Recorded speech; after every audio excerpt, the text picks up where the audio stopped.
Bagaimana bisa ada jamur di sawit? Dan bagaimana ceritanya jamur sawit bisa menjadi sumber ekonomi bagi para petani sawit swadaya?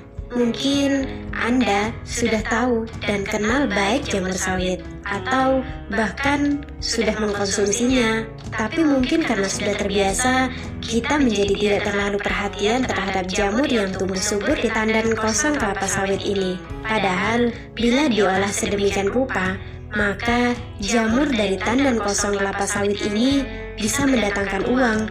Bahkan, percaya atau tidak percaya, laporan budidaya jamur tandan kosong sawit telah dipublikasi sekitar tahun 2009 di Nigeria.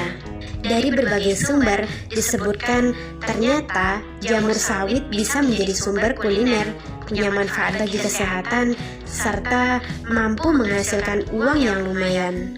Biasanya, jamur-jamur itu tumbuh dari bekas tandan kosong kelapa sawit, hasil sisa produksi yang sudah masuk dalam proses perebusan, lalu dibuang di area perkebunan. Jamur-jamur ini tumbuh melalui proses alam. Bila diolah jadi sumber pangan, jamur sawit punya cita rasa yang gurih dan lezat, memiliki gizi yang cukup baik bagi kesehatan manusia.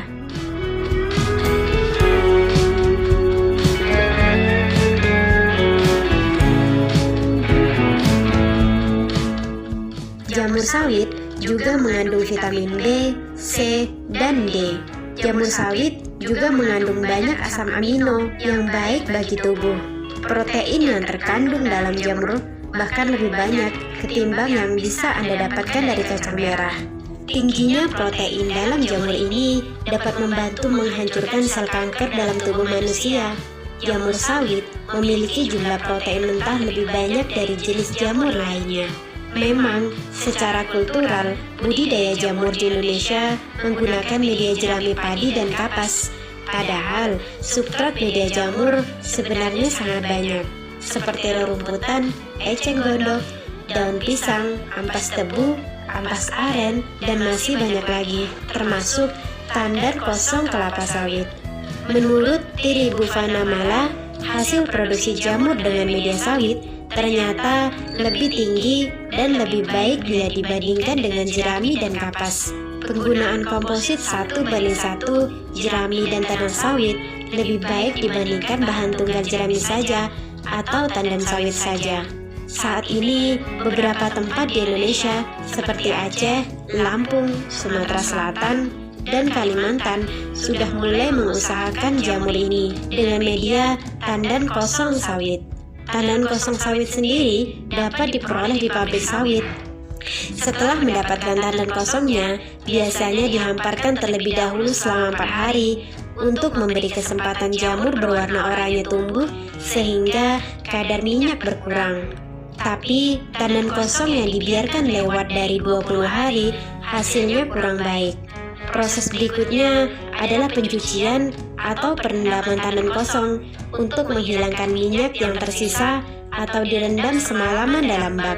Setelah itu, tandan kosong ditumpuk dengan tinggi sekitar 1 meter dan tiap lapis tandan kosong harus ditambah kapur dan dedak. Ini merupakan bagian dari pengomposan yang dilakukan sekitar 8 hingga 14 hari. Pada hari keempat dan 8 dilakukan pembalikan tumpukan tandan kosong tadi. Setelah itu, tandan kosong disusun dalam rak rumah jamur. Berikutnya, lakukan pasteurisasi dengan cara mengalirkan uap panas ke dalam kumbung jamur sekitar 5 hingga 7 jam. Suhu kumbung harus mencapai 70 derajat Celcius minimal 2 jam. Lalu, lakukan penanaman bibit jamur ke atas tumpukan tandan kosong sesegera mungkin setelah dipasteurisasi. Namun, dengan syarat suhu dalam media sudah turun sekitar 30 derajat Celcius. 1 meter persegi memerlukan sekitar 1 log bibit berukuran 300 gram. Proses selanjutnya adalah pemeliharaan, berupa rutin buka tutup jendela, atur pencahayaan, dan untuk penyiraman dilakukan dari hari ke-5 hingga habis panen. Jamur pertama tampak kurun waktu sekitar 15 hingga 25 hari sesudah bibit ditempatkan. Jamur ini tidak boleh dibiarkan hingga mencapai ukuran maksimumnya. Waktu panen, jamur diangkat serta dipelihara dengan hati-hati hingga jamur yang tumbuh di sampingnya tak rusak. Panen dapat dilakukan sepanjang 20 hingga 30 hari dengan interval 1 atau 2 hari sekali.